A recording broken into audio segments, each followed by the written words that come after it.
What's up, wrestling fans? Welcome to episode number 130 of Smack Talk from SmarkOutMoment.com. I'm your host, as always, Tony Mango, and with me on the mic this evening, we have Miguel Leon, Sean Walker, Spoiler, the pay-per-view sucked ass. jumping ahead there, Wago, Stephen Wago, Sin Cara, greatest MMA fighter of all time. and Mike Payton, There we go.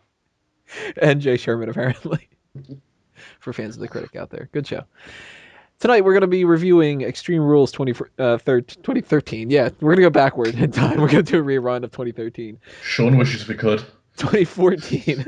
Fucking A, I do. Spoiler Hey alert. man, remember when Kane won the world heavyweight title, or the WWE world heavyweight title? Don't fucking say that, Drew will rip your throat out.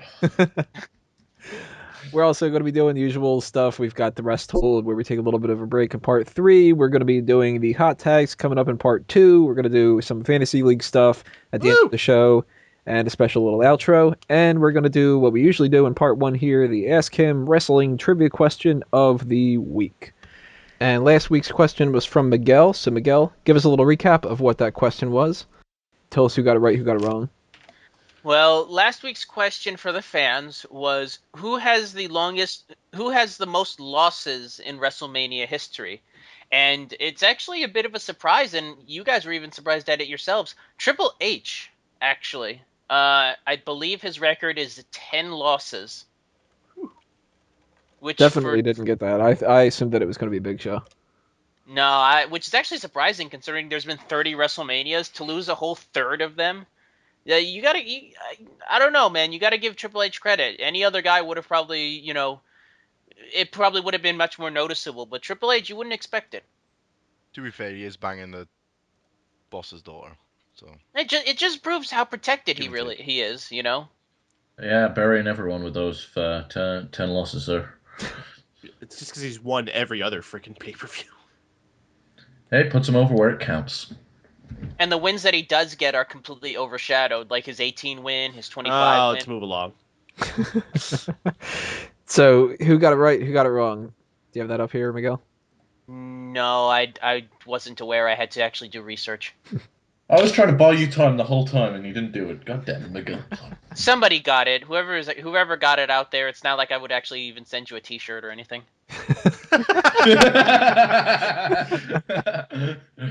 All right, I'm going to bring up the list here. We'll see who got it right, who got it wrong. I know that one person ended up getting wrong here. William Carey said Big Show because they did a story about it with Cody Rhodes. That's who I would have thought that it was, since that story, the same kind of mentality. I figured Triple H maybe lost only a couple matches, and that was about it. But the people who got it right, who got it wrong, let's see. Awesome Piano Man says, I kind of want to say Big Show, but I'm going with Triple H because he's the top of the mountain of every season, and you have to beat the man. There you go. Awesome Piano Man gets it right. We've got Mr. I don't know how to pronounce this 100%. Mr. Big Zefl. Triple H has the most overall WrestleMania losses with 10. He got that right. And he says Tito Santana has the most consecutive losses in a row with 7 of that. You sure you're not on about Ricky Steamboat? It might be. Habit Man guessed Big Show. We know by now that that's wrong too. Johnny Castaway went with Shawn Michaels. So did Biggs Rells 09. And Josh Best in the World went with Big Show as well. So A lot of Big Show hate. Yeah, well, not necessarily hate. Everybody just kind of assumed Big Show lost a lot because he tends to lose. So, makes sense. So this week's question, do you hate Big Show? That's not enough. That's to the people on the panel. And then to you hate him even more.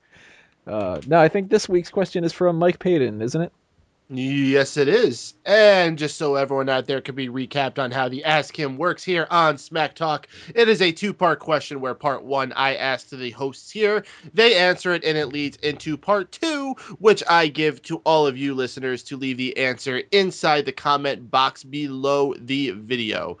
This week's Ask Him's topic is Days of the Week.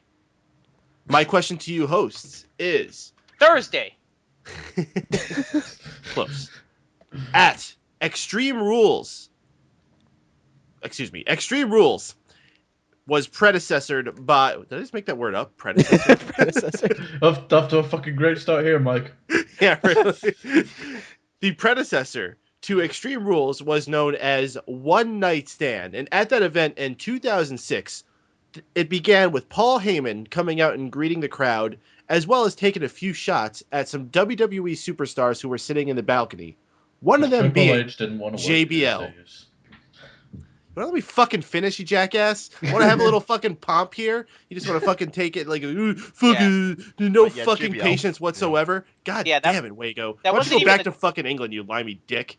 And that wasn't even the question. He was going to ask what the first matchup of that pay-per-view was. God. All right. Well, the question to the listeners now. I don't even know what the first question was. Well, I didn't get to do it because Wago's a dick. Oh, thanks, Wago. Now, my question to you, the listeners. That day of the week that Wago said has 2 pay-per-views with it in their name. What are those pay-per-views? All right, guys, if you could follow that and you know what the answer is, or you just want to take a guess, go ahead, leave a comment below on That's YouTube easy. I know or that one. Come on, send a people. tweet at SmarkOutMoment with the hashtag AskHim. And next week, Wago will tell you what the answer is, apparently, before we even figure it out. We're going to go in the next part with the hot tags of the week and keep this show going on.